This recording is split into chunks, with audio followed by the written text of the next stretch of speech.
আসসালামু আলাইকুম ওয়া রাহমাতুল্লাহি ওয়া বারাকাতুহু। আজকে আপনাদেরকে আমি একটা বোর্ডিংয়ের ভিডিও দেখাবো, আপনাদের সামনে আমি নিয়ে এসেছি। আপনি যদি নতুন করে ফার্ম করে থাকেন তাহলে আপনার জন্য ভিডিওটা, এবং আপনি যদি ভাবেন অনেক দিন থেকে চাষ করেন তবুও আপনার জন্য ভিডিওটা। যদি প্রয়োজন হয় অবশ্যই আপনি ভিডিওটা স্কিপ করবেন না, দেখবেন। তাই সকলকে আমি সালাম, শ্রদ্ধা, ভালোবাসা জানিয়ে আমি আজকের ভিডিও আপনাদের শুরু করছি। এইটা হচ্ছে দুটো বোর্ডিং আছে, পাশে পাশে দুটো বোর্ডিংয়ে 1000 করে 2000 বাচ্চা আপনার এখানে বোর্ডিং করা হবে।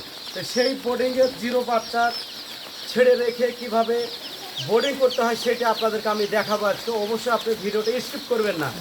যদি আপনি নতুন হয়ে থাকেন আপনার জন্য 100% এই ভিডিওটা। কেন একটা বাচ্চাকে কত পরিমাণ হিট দিতে হবে, কোন সময়ের জন্য, সব কিছু আলোচনা আজকে ভিডিওর মাধ্যমে রাখবো আমি। তো দেখেন আপনারা এখানে বোর্ডিংয়ে বাচ্চাগুলো সুন্দরভাবে রাখা হয়েছে। বাচ্চাটা ভালো না খারাপ সেটা কমেন্টে জানাবেন।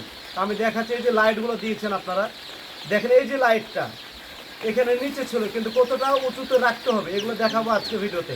তা আপনারা অবশ্যই দেখেন এই ভিডিওতে দেখেন অবশ্যই আপনারা এতটা উঁচু করে রাখবেন লাইটটা।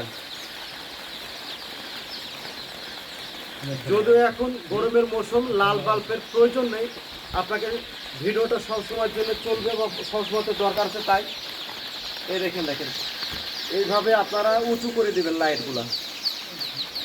এই দেখেন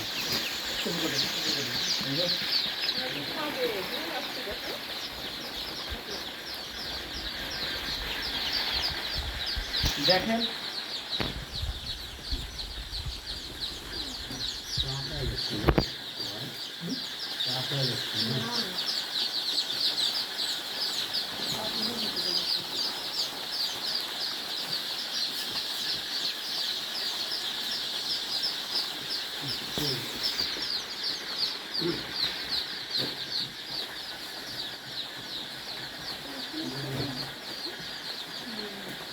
বাস লাইটের কাজটা সম্পূর্ণ হলো। আপনাকে বোর্ডিং বানাতে হলে আপনাকে ফার্স্ট টাইম কী করতে হবে, আপনার ফার্মের চারি সাইডে যে চটটা, এই চটগুলো সুন্দরভাবে পরিপাটি করে ঘিরে রাখতে হবে।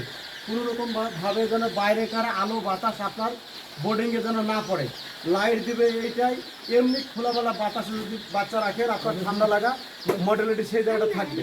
আর একটা কথা হচ্ছে, এই যে এখানে যে পেপারটা পাতা আছে তার মধ্যে দেখেন আপনাকে এখানে দেখানো হয়েছে যে ধানের যে টুস গুঁড়ে যেতে সেটা দেওয়া হয়েছে, তারপরে কিন্তু পেপার বিছানো হয়েছে। সেই পেপারে বাচ্চাটাকে সুন্দরভাবে রাখা হয়েছে। এরপরে এই বাচ্চাটাকে কীভাবে খাবার দিতে হয় সেটা আপনাকে দেখাবো। খাবার দেওয়া আপনাকে আমি দেখাচ্ছি, অবশ্যই দেখে নেবেন। হ্যাঁ, আপনারা কিন্তু খাবারটা ছড়িয়ে ছিটিয়ে দেবেন।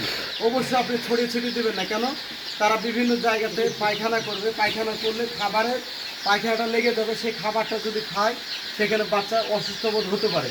তাই আপনাকে চেষ্টা করতে হবে খাবারগুলো কীভাবে দিতে হয় সেটা আমি দেখিয়ে দিচ্ছি। দেখেন এখানে 1000 পিস বাচ্চা আপনার বোর্ডিংয়ে রাখা আছে। পাশেও আর একটা বোর্ডিং আছে, এখানে আর একটা 1000 বোর্ডিং আছে, ওখানে আরও 1000 বাচ্চা রাখা হবে। দেখেন এটা হচ্ছে একেবারে জিরো বাচ্চার খাবার, একবারে বেস্ট কোয়ালিটি খাবার। যদিও লাইটটা হয়তো অন্ধকার হবে, এই খাবারটা একবার ছোপ ছোপ করে দিবেন আপনি, এরকম জায়গা থেকে দিবেন আপনি, ছোপ ছোপ করে হালকা হালকা দিবেন। যার যখন প্রয়োজন হবে তারা ঠিকঠাক ওরা খাবে।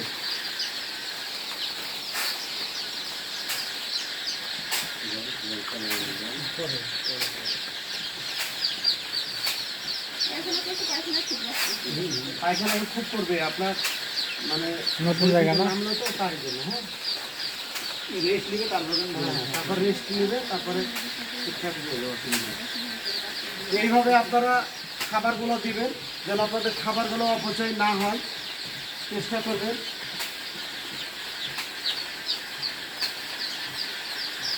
এটা হচ্ছে খাবার দেওয়ার সিস্টেম, আপনি হালকা হালকা প্রথমে দিবেন, এটা হচ্ছে সিস্টেম। তো দেখেন খাবারটা দিয়েছে এবং বাচ্চাগুলো দেখেন। তাই আপনারা যারা বাচ্চা নেন, আপনারা বোর্ডিং সঠিকভাবে যদি না করতে পারেন আপনার বাচ্চা মর্টালিটি বা অসুস্থ বোধ আসবে, তখন সমস্যা হয় যারা বাচ্চাগুলো আপনাকে দিবে সেই সব লোকের জন্য অসুবিধা হয়। তাই আপনাদের সকলকে আমি বলি, অবশ্যই আপনারা বাচ্চা বোর্ডিং করার সময় বোর্ডিংটা কীভাবে করতে হয় যারা জানে তাদের কাছে জেনে নেবেন। যদি না জানেন তাদের কাছে ভিডিও চাইবেন যে কীভাবে বোর্ডিংটা বানাতে হবে, চারি সাইডে কীভাবে চট লাগাতে হবে, কীভাবে জলটা দিতে হবে, সব সিস্টেমটা জানতে হবে। যদি ভিডিওটা ভালো লাগে অবশ্যই একটা লাইক করবেন এবং আপনি আমাকে কমেন্ট করবেন। আমি এখানে রাখছি। আসসালামু আলাইকুম ওয়া রাহমাতুল্লাহি ওয়া বারাকাতুহু।